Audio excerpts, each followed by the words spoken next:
Messieurs, dames, bonjour. Aujourd'hui, je vais vous faire visiter un petit peu le salon de l'auto et moto de Bruxelles. Moi, j'ai fait essentiellement, j'ai visité essentiellement les stands moto, un petit peu de voitures. Je vais devoir le faire en plusieurs parties parce que sinon, ça va être beaucoup trop long en une fois. Donc, ceci, c'est la première partie. Ah, j'ai oublié de préciser comment ça va se dérouler le vidéo. Je vais faire les tours dans les stands, un petit peu voir la globalité de ce que chaque marque a plus ou moins. Je vais surtout m'attarder sur les trails et les gros trails parce que c'est ce que je suis vraiment venu voir en fait dans ce salon. Mais aussi des modèles d'exception ou des modèles qui m'ont flashé, on va dire. Et j'essayerai de mettre en avant en même temps aussi le Made in Belgium, puisque moi je me trouve en Belgique, donc il y avait quand même un ou deux marques qui étaient présents sur les salons. Donc je vais en faire une vidéo à part rien que pour eux. Et voilà, c'est tout. Bon visionnage. Hyosung Motorcycle, la société coréenne créée en 1978, avait exposé des bobbers.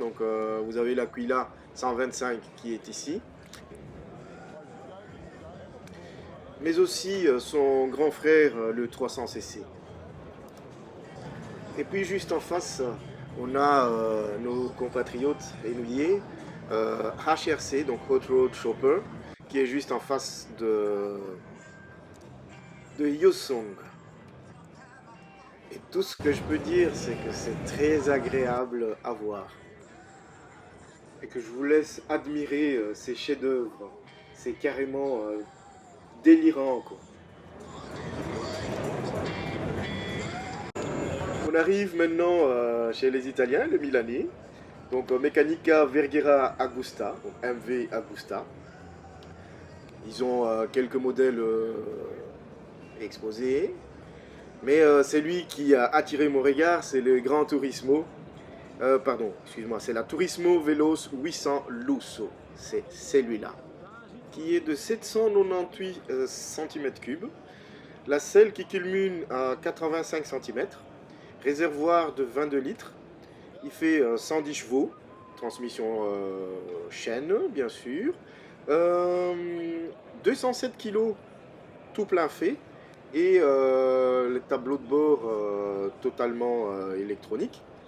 Les jantes de 17 pouces avant et arrière. On passe maintenant chez Suzuki.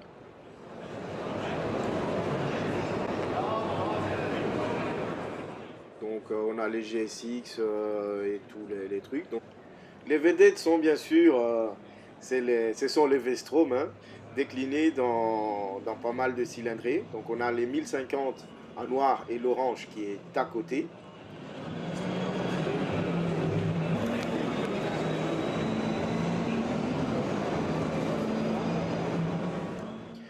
Et que je trouve aussi pas mal décliné sur ce couleur-là. C'est assez cool. Teinte de l'orange et le blanc. Donc ici à l'arrière, vous avez la version 1000, le A1000.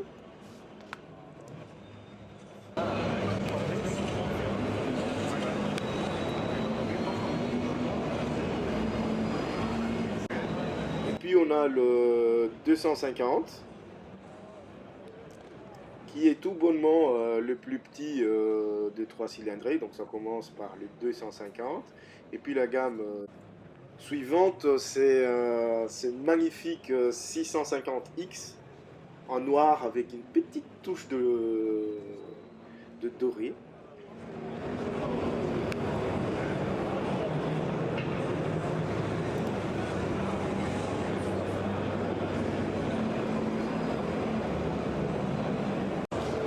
On est maintenant chez Benelli, encore des Italiens.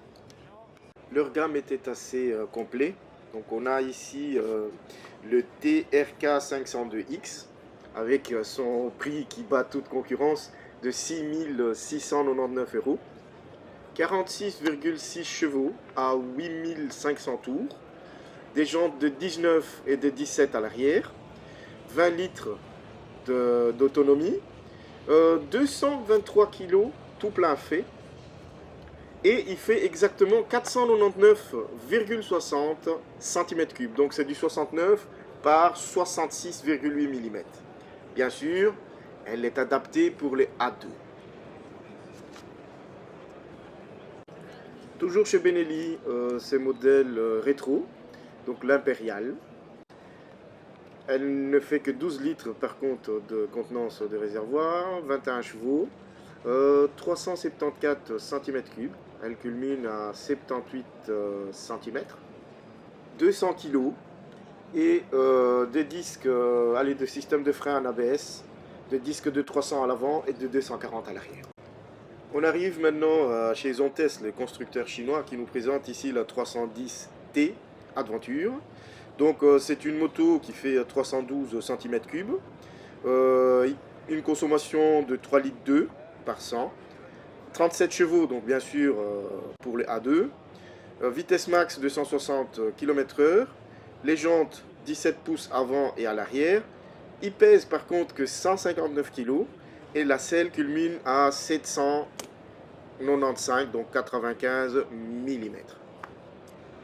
Chez Yamaha, par contre, ils ont vraiment privilégié le transport urbain, qu'ils l'ont mis en avance plutôt.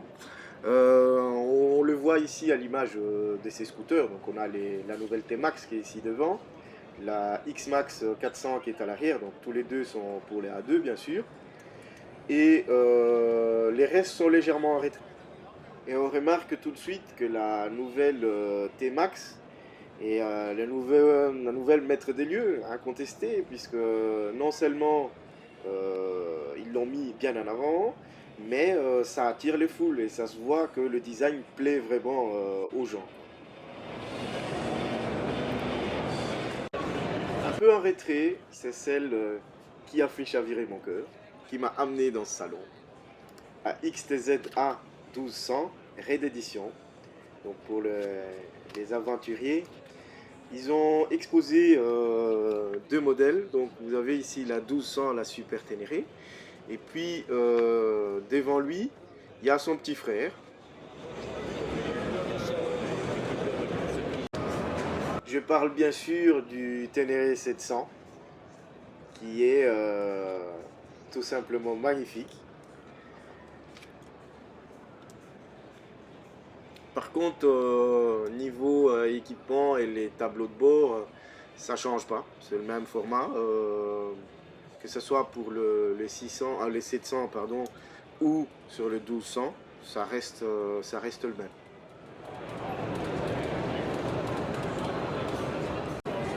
Suivi de tresseurs et autres MT. Donc je peux pas tous les énumérer, mais je vous laisse voir les images. Par contre, on a quelques modèles d'exception comme le Neken GT, qui est juste ici. Il est exposé en 2 cylindrés. Je me rappelais plus par contre de combien à combien, mais c'était en 2 cylindrés. Donc il y en avait une version plus petite qui était à la droite de l'image, mais on ne le voyait pas. Et celui-là.